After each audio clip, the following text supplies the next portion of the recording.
এসো এসো বন্ধুরা দলে দলে ইমাম মাহমুদের পতাকা তলে। এসো এসো বন্ধুরা দলে দলে ইমাম মাহমুদের পতাকা তলে। আসসালামু আলাইকুম রাহমাতুল্লাহ।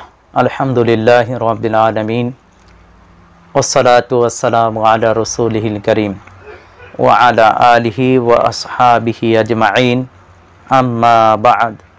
ফাআউযু বিল্লাহি মিনাশ শাইতানির রাজীম। বিসমিল্লাহির রহমানির রহিম। ওয়া মান লাম ইয়াহকুম বিমা আনজালাল্লাহু ফাউলাইকা হুমুল কাফিরুন। সম্মানিত দর্শক ও শ্রোতা, যে যেখান থেকে আমাদের আজকের আলোচনা শুনছেন, আলোচনার শুরুতেই সকলকে জানাচ্ছি আন্তরিক মোবারকবাদ। সম্মানিত দর্শক ও শ্রোতা, আমাদের আজকের আলোচনার বিষয়বস্তু হচ্ছে গণতন্ত্র দিয়ে যারা দিন কায়েম করতে চায় তাদের ব্যাপারে হাদিস কি বলে।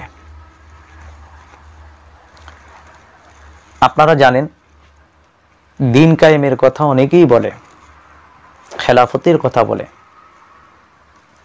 অথচ দিন কায়েম করতে গিয়ে তারা নির্যাতিত হচ্ছে না। এক্ষেত্রে কোরআন এবং সুন্নাহ কি বলে, বিশেষ করে হাদিসে তাদের ব্যাপারে কি বলা হয়েছে। আপনারা জানেন, গণতন্ত্র একটি কুফরি মতবাদ। কারণ গণতন্ত্র আলাদা একটি জীবন বিধান।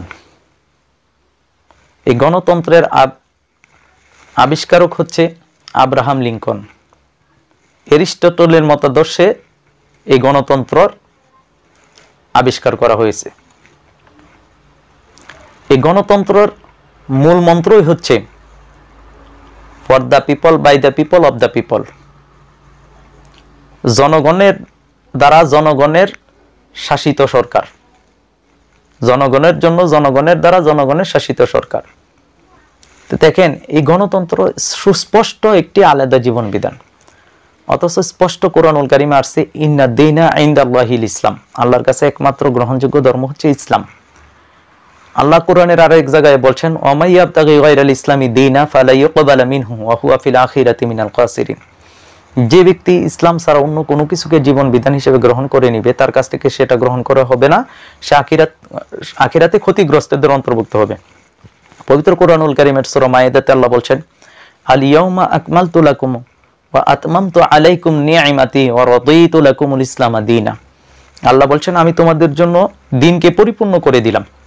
তাহলে ইসলাম পরিপূর্ণ। এখন গণতন্ত্র দিয়ে যারা দিন কায়েম করতে চায়, আসলে কি সেটি সম্ভব? কশমিল কালেও সম্ভব না। কারণ কুফরি গণতন্ত্র দিয়ে কোনোদিনই দিন কায়েম সম্ভব নয়। ক্ষমতায় যাইতে পারবেন, কিন্তু দিন কায়েম করা সম্ভব হবে না। আপনি হয়তো ক্ষমতায় কিছুদিনের জন্য যেতে পারবেন, কিন্তু কোরআন এবং সুন্নাহ অনুযায়ী জীবন ব্যবস্থা আপনি করতে পারবেন না। কারণ গণতন্ত্র তো জনগণের ইচ্ছা। কারণ আমাদের সংবিধানের মধ্যে রয়েছে, সংবিধানের 7 নম্বর অনুচ্ছেদের 1 নম্বর ধারার মধ্যে রয়েছে যে জনগণের অভিপ্রায়ের পরম অভিব্যক্তি রূপে এই সংবিধান প্রজাতন্ত্রের সর্বোচ্চ আইন। তাহলে দেখেন, আমাদের সংবিধানে স্পষ্ট লেখা আছে এটি প্রজাতন্ত্রের সর্বোচ্চ আইন। তাহলে এই সংবিধান কি আমাদের সর্বোচ্চ আইন? মুসলমানদের জন্য অবশ্যই না। আমাদের জন্য সর্বোচ্চ আইন হচ্ছে কোরআন এবং সুন্নাহ। এরপরে বলছে এই আইনের সাথে অন্য যে কোনো আইন যতটুকু অসামঞ্জস্য হবে তা বাতিল বলে গণ্য হবে। অর্থাৎ এই কথার দ্বারা তারা কোরআনকে বাতিল করে দিছে। তা দেখেন, বলা হচ্ছে গণতন্ত্র হচ্ছে সকল ক্ষমতার মালিক হচ্ছে জনগণ, সকল ক্ষমতার উৎস, সকল ক্ষমতার মালিক জনগণ, সার্বভৌমত্ব ক্ষমতার মালিক জনগণ। এটি স্পষ্ট কুফরি কথা। কারণ সমস্ত ক্ষমতার মালিক হচ্ছে আল্লাহ, সার্বভৌমত্ব ক্ষমতার মালিক হচ্ছে আল্লাহ।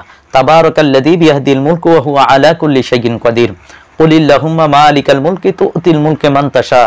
এখানে এই যে বলা হচ্ছে আল্লাহ হচ্ছে সকল ক্ষমতার মালিক, অথচ এই সংবিধান গণতন্ত্র বলে সকল ক্ষমতার মালিক জনগণ। তাহলে এটা স্পষ্ট কুফরি। কারণ গণতন্ত্রের মূল ভিত্তি হচ্ছে আপনার জনগণ। সংবিধানের মূল ভিত্তি 4টা: সমাজতন্ত্র, গণতন্ত্র, জাতীয়তাবাদ, ধর্মনিরপেক্ষতা। অপরদিকে ইসলামের মূল ভিত্তি হচ্ছে 5টা: বুনিয়াল ইসলামু আলা খামসিন। ইসলামের মূল ভিত্তি 5টি।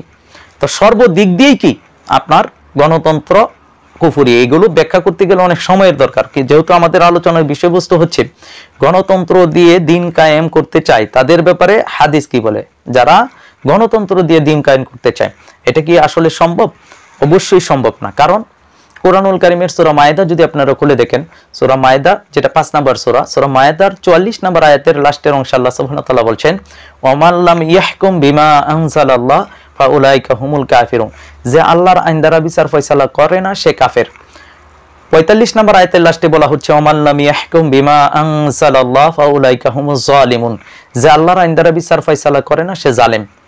47 নম্বর আয়াতের লাস্টে বলা হচ্ছে, ওয়ামান লাম ইয়াহকুম বিমা আনজালাল্লাহ ফাউলাইকা হুমুল ফাসিকুন, যে আল্লাহর আইন দ্বারা বিচার ফয়সালা করে না সে ফাসিক।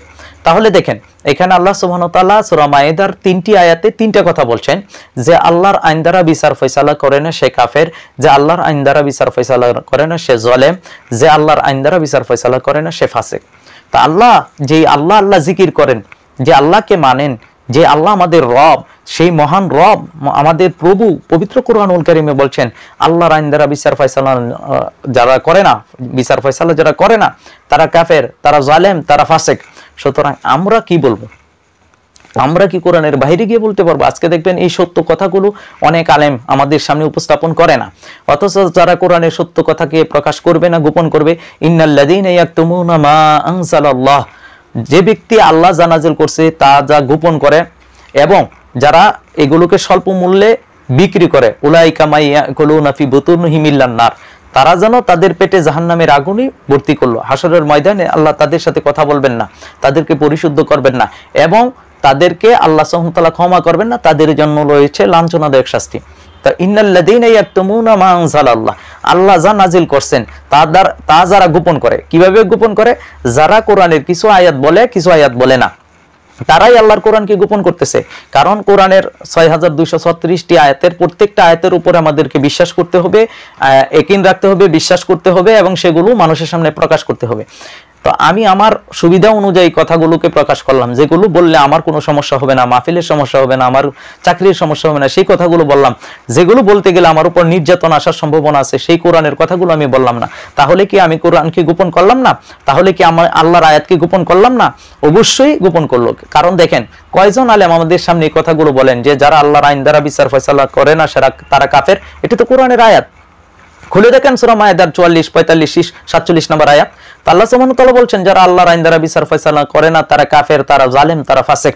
অথচ আজকে আমাদের সামনে এই সত্য কথাটা মানুষ, আমাদের সামনে কোন আলেমরা সচরাচর হাতে গোনা কয়েকটা আলেম বলে, কিন্তু বেশিরভাগ আলেমরাই বলে না। আজকে তারা বলে না তাগুত কি, তাগুতের সংজ্ঞা তারা আমাদেরকে দেয় না। তাগুত, তারা নিজেরা তাগুতের সহযোগী হয়ে গেছে। এজন্য তাদের ব্যাপারে হাদিস শরীফের মধ্যে স্পষ্ট বর্ণনা এসেছে কি, দেখেন এই সমস্ত শাসকদের ব্যাপারে হাদিসে আল্লাহ রাসূল সাল্লাল্লাহু আলাইহি সাল্লাম কি বলেছেন, ইয়াকুনু ফি আখিরিজ জামানি কওমুন ইয়াহদুরুনা সুলতানা ফায়াহকুমুনা বিগাইরি হুকমিল্লাহ ওয়া লা ইয়ানহাউনা ফাআলাইহিম লাআনাতুল্লাহ। আল্লাহ সুবহানাহু ওয়া তাআলা রাসূল বলেন শেষ যুগে একটি জাতি আসবে যারা এমন শাসকের কাছে যাতায়াত করবে যারা আল্লাহর হুকুম বাদ দিয়ে মানব রচিত আইন দ্বারা বিচার ও শাসন কাজ করবে। তারা সেই শাসককে এ থেকে বাধা দেবে না, তাদের উপর আল্লাহ তাআলার লানত বর্ষিত হোক। আপনারা হাসান হাদিস আল ফিরদাউস বি মাসুরিল খিতাব, ইমাম দাইলামি রাহমাতুল্লাহর লেখা কিতাব, 5ম খণ্ড 8727 নম্বর হাদিস, দারুল কুতুবিয়া ইলমিয়া বৈরত, ইসলামী জীবন ব্যবস্থা, মুফতি তারিকুজ্জামান। এখানে কিন্তু স্পষ্ট বলা হয়েছে যে এখানে কিন্তু আলেমদের কথা বলা হয়েছে যে কিছু কিছু আলেম আছে এই সমস্ত শাসকদের বাধা দেয় না, বরঞ্চ তারা তাদের সাথে যাতায়াত করে। তাদেরকে দরবারে আলেম বলা হয়, তাদেরকে উলামায়ে সু বলা হয়। তারা নিকৃষ্ট আলেম। আল্লাহ রাসূল তাদেরকে জমিনের মধ্যে সবচেয়ে নিকৃষ্ট বলছেন, তাদেরকে দাজ্জালের চেয়েও খারাপ বলছেন আল্লাহ রাসূল সাল্লাল্লাহু আলাইহি সাল্লাম।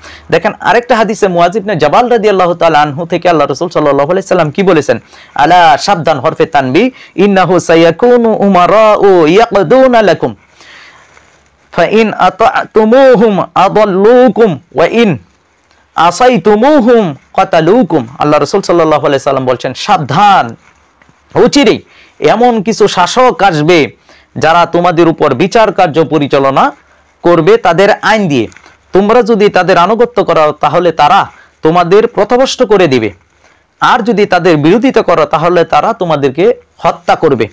আল মুজামুস সাগীর তাবরানী 749 আল মাকতাবুল ইসলামী বৈরত, হাদিসটি জয়ীফ, তবে বর্তমানে এটি সত্যি পরিণত হয়েছে যাতে কোনো সন্দেহ নেই। এখানে দেখেন আল্লাহ রাসূল সাল্লাল্লাহু আলাইহি সাল্লাম বলছেন, সাবধান, অচিরেই এমন শাসকগণ আসবেন যারা তোমাদেরকে আল্লাহর আইন দিয়া ছাড়া তারা নিজেদের আইন দ্বারা কি করবে, তাদের তৈরি করা আইন দ্বারা পরিচালনা করবে। বর্তমানে বিশ্বে মুসলিম দেশগুলো সেইভাবেই পরিচালিত হচ্ছে। আর আল্লাহ রাসূল বলেন, যদি তোমরা তাদের অনুসরণ করো তাহলে তারা তোমাদেরকে গোমরাহ করে দিবে, আর যদি তোমরা তাদের প্রতিবাদ করো তাহলে তারা তোমাদেরকে কতল করবে, হত্যা করবে। দেখেন, এই সমস্ত শাসকদের বিরুদ্ধে যারা কোরআন সুন্নাহর বাইরে গিয়ে কাজ করে, যখনই আলেম ওলামারা কথা বলে তখন তাদেরকে গুম, ক্রসফায়ার, মৌলবাদী, জঙ্গি কত ট্যাগ লাগানো হয়। এদেরকে জঙ্গি হিসেবে সমাজে চিহ্নিত করা হয় যাতে মানুষ এদেরকে ভয় পা। জঙ্গি বলতে আমরা কি বলি দেখেন, আপনার অনেকেই বলে জঙ্গি মানে কি, জঙ্গি মানে হচ্ছে যারা মানুষকে, নিরপরাধ মানুষকে মারে। তো দেখেন আলেম ওলামারা স্পষ্ট বলে যে বিনা অপরাধে একটা গাছের পাতাও ছিঁড়া নিষেধ। যেখানে আলেম ওলামারা সতর্ক করে বিনা প্রয়োজনে গাছের পাতা ছিঁড়া নিষেধ, সেখানে কি কোনোদিন কোনো আলেম কি নিরপরাধ কোনো মানুষকে মারতে পারে? অবশ্যই না, কোনোদিনই না, কুশমিল কালেও না। এইগুলো তাদের অপবাদ। জঙ্গি মূলত কাদেরকে বলে? যারা ইসলামী খেলাফত চায়, ইসলামী ইমারত চায়, ইসলাম প্রতিষ্ঠা করতে চায়, কোরআন সুন্নাহ চায়, তাদেরকে জঙ্গি হিসেবে চিহ্নিত করা হয়। সুতরাং এই জঙ্গি এটা আমেরিকাদের একটা টুপ, আমেরিকার সাজানো একটা বলি, এটা মুসলমানদেরকে মাথার মধ্যে ব্রেন ওয়াশ করে এটা ঢুকিয়ে দেওয়া হয়েছে। আজকে আমরাও মনে করি যে জঙ্গি মানে অনেক খারাপ কিছু। আসলে এগুলো মুসলিমদের কোনো শব্দ না। আমরা জঙ্গি মানে যারা যুদ্ধ করে, ইসলামের জন্য যারা যুদ্ধ করে, শরীয়তের জন্য যারা যুদ্ধ করে, তাদেরকেই কি বলা হয়? জঙ্গি বলা হয় এই অর্থে। কিন্তু এটারে ব্যঙ্গাত্মক খারাপ একটা অর্থে ব্যবহার করা হয়, যে সাধারণ বলা হয় যারা বোমাবাজি করে, এই করে সেই করে, এগুলো সব মিথ্যাচার। সাধারণ নিরপরাধ মানুষ মারা যদি জঙ্গিবাদের কাজ হয় বা জঙ্গি হয়, নিরপরাধ মানুষকে মারলে যদি জঙ্গি হয়, আমার প্রশ্ন হচ্ছে মায়ানমারের রোহিঙ্গা দেরকে যারা মারলো আরাকান আর্মিরা অথবা সেখানের বৌদ্ধরা, তাদেরকে কেন জঙ্গি বলা হয় না? কারণ তারাও তো সাধারণ মুসলমানদেরকে মারছে। যদি ছাত্রলীগ মারে, তো ছাত্রলীগ যখন সাধারণ মানুষকে মারে, নিরপরাধ মানুষকে মারে, তখন তাকে কেন জঙ্গি বলা হয় না? ছাত্র দল যখন নিরপরাধ মানুষকে মারে, তখন তাকে কেন জঙ্গি বলা হয় না? উগ্রবাদী হিন্দুরা যখন নিরপরাধ মানুষদেরকে মারে, তখন তাদেরকে কেন জঙ্গি বলা হয় না? রাশিয়া যখন ইউক্রেনের সাধারণ মানুষদেরকে মারলো, তখন কেন তাদেরকে জঙ্গি বলা হয় না? উগুইরের মুসলমানদেরকে যখন মারা হচ্ছে বৌদ্ধরা, ওইখানে চীনের বৌদ্ধরা যখন মারে, তখন তাদেরকে কেন জঙ্গি বলা হয় না? বরঞ্চ আপনার মূল কথা হচ্ছে যে টেরোরিস্ট বা জঙ্গি এটা যখনই কেউ মুসলমান ইসলাম কায়েম করতে চায়, ইসলামী হুকুমত প্রতিষ্ঠা করতে চায়, ইসলামী হুকুমত চায়, আল্লাহর শরীয়তকে বাস্তবায়ন করতে চায়, তখনই তাদেরকে ট্যাগ লাগিয়ে দেওয়া হয় যে তারা জঙ্গি, তারা উগ্রবাদী। এই কথা বলি মানুষের কাছ থেকে তাদেরকে দূরে রাখার উপকৌশল চেষ্টা করা হয় মাত্র। কিন্তু যুগে যুগে কালে কালে আপনার এই সমস্ত শাসকগণ, এই সমস্ত শাসক যারা নিজেদের আইন দ্বারা রাষ্ট্র পরিচালনা করে, বিশ্ব পরিচালনা করে, তারাই মূলত তাগুত। তারাই মুসলমানদেরকে কি করতেছে? আপনার ইসলামী শরীয়ত তারা চায় না। তারা চায় না যে ইসলাম প্রতিষ্ঠিত হোক। তারা গণতন্ত্রের কথা বলে, কারণ গণতন্ত্র করলে তারা চুরি করতে পারবে, বাটপারি করতে পারবে, তারা তাদের সুবিধা মোতাবেক দেশকে পরিচালনা করতে পারবে, জনগণের সম্পদ আত্মসাৎ করতে পারবে। ইসলামী শরিয়াত যদি আসে, খেলাফত যদি আসে, ইসলামী ইমারত যদি আসে, তাহলে চুরি করলে তো এদের হাত কাটতে হবে, হ্যাঁ, জিনা করলে তো রজম বা শাস্তি দিতে হবে। সুতরাং তারা এগুলো চায় না। এজন্য বলবো যে প্রত্যেকটা মুসলমান আমাদের চাওয়া পাওয়া হচ্ছে যে ইসলামী খেলাফত ব্যবস্থা প্রতিষ্ঠা করা। কিন্তু যারা দিন কায়েম করে খেলাফত করতে চায়, অথচ তাদের উপর কোনো নির্যাতন আসে না, ঘরে ঘরে খলিফা আছে, হাজার হাজার লাখ লাখ খলিফা আমাদের বাংলাদেশে পাওয়া যায়, অথচ এখানে ইসলামী শরীয়ত কায়েম করা যাচ্ছে না। খেলাফতে মজলিস আছে, খেলাফত দল আছে, কত দল কি আছে, অথচ ইসলামী শরীয়ত এখানে বাস্তবায়ন হচ্ছে না। এর কারণ হচ্ছে তারা প্রকৃত দিন কায়েমের পথে নাই। আল্লাহ রসুল সাল্লাল্লাহু আলাইহি সাল্লাম যেভাবে দিন কায়েম করেছেন সেই পথে, সেই পদ্ধতিতে তারা নাই, যার কারণে এখানে শরীয়ত বাস্তবায়ন হচ্ছে না। ইমাম মাহদি আসবেন, ইমাম মাহমুদ এসেছেন, ওনারা ইসলামী শরীয়তকে যেইভাবে আল্লাহ রসুল বাস্তবায়ন করে দেখিয়েছেন, তারাও সেই পথেই হাঁটবেন, সেই পথে ইসলামকে প্রতিষ্ঠিত করার চেষ্টা করবেন, তাহলেই কেবল ইসলাম প্রতিষ্ঠিত হবে। এর বাহিরে গিয়ে, আল্লাহ রসুল সাল্লাল্লাহু আলাইহি সাল্লামের তরিকার বাহিরে গিয়ে ভিন্ন কোনো মত বা পথে যদি কেউ ইসলাম প্রতিষ্ঠা করতে চায়, তাহলে সেটা কখনোই সম্ভব নয়। এজন্য বলবো, গণতন্ত্র দিয়ে যারা দিন কায়েম করতে চায়, তাদের ব্যাপারে হাদিসে কঠোর ভাষা ব্যবহার করা হয়েছে। তারা কখনোই দিন কায়েম করতে পারবে না। সাময়িকভাবে হয়তো তারা ক্ষমতায় যেতে পারবে, কিন্তু ক্ষমতায় গিয়ে তারা মডারেটেড ইসলামকে তারা বাস্তবায়ন করবে, তারা কোনোদিনই আল্লাহ রসুল সাল্লাল্লাহু আলাইহি সাল্লামের প্রদত্ত ইসলাম, আল্লাহ প্রদত্ত ইসলামকে তারা বাস্তবায়ন করতে পারবে না। কারণ সেখানে তাদেরকে বাধা দেওয়া হবে, তখন ওই জাতিসংঘ থেকে চাপ দেওয়া হবে যে চুরির হাত কাটা এটা বর্বরতা বলা হবে। অর্থাৎ যখনই শরীয়ত বাস্তবায়ন করতে চাইবে তখনই বাধা দেওয়া হবে এবং জনগণও সেটার বিরোধিতা করবে। এজন্য ইসলামী খেলাফতকে কায়েম করতে হলে আল্লাহ রসুল সাল্লাল্লাহু আলাইহি সাল্লামের তরিকা বা পদ্ধতিতে আসতে হবে, তাহলেই কেবল দিন কায়েম করা সম্ভব হবে। এর বাহিরে গিয়া ভিন্ন কোনো পথে গণতন্ত্র দিয়ে দিন কায়েমের কথা যারা বলে তারা জাতিকে ধোঁকা দিচ্ছে। তারা প্রকৃতভাবে ইসলামের কথা, তারা প্রকৃতপক্ষে ইসলামের কথা বলতেছে, ইসলামের নাম ব্যবহার করে জাতিকে তারা ধোঁকা দিয়ে তারা তাদের ক্ষমতা স্বার্থ সিদ্ধি হাসিল করতে চাচ্ছে। এজন্য আশা করি জাতি সতর্ক হবেন যে তাদের ধোঁকায় যাতে আমরা না পড়ি, আমরা যাতে প্রকৃত ইসলাম, যেই প্রকৃত ইসলামের দাওয়াত এখন দিচ্ছেন ইমাম মুহাম্মদ হাবিবুল্লাহ, ওনার নেতৃত্বে ঐক্যবদ্ধ হয়ে আল্লাহর জমিনে আল্লাহর দ্বীনকে কায়েম করার জন্য নবীজির দেখানো তরিকা পদ্ধতিতে যাতে আমরা পথ চলতে পারি, সেই তৌফিক আল্লাহ তাবারক ওয়া তাআলা আমাদেরকে দান করুন। আমিন ইয়া রাব্বাল আলামিন। আসসালামু আলাইকুম ওয়া রাহমাতুল্লাহ।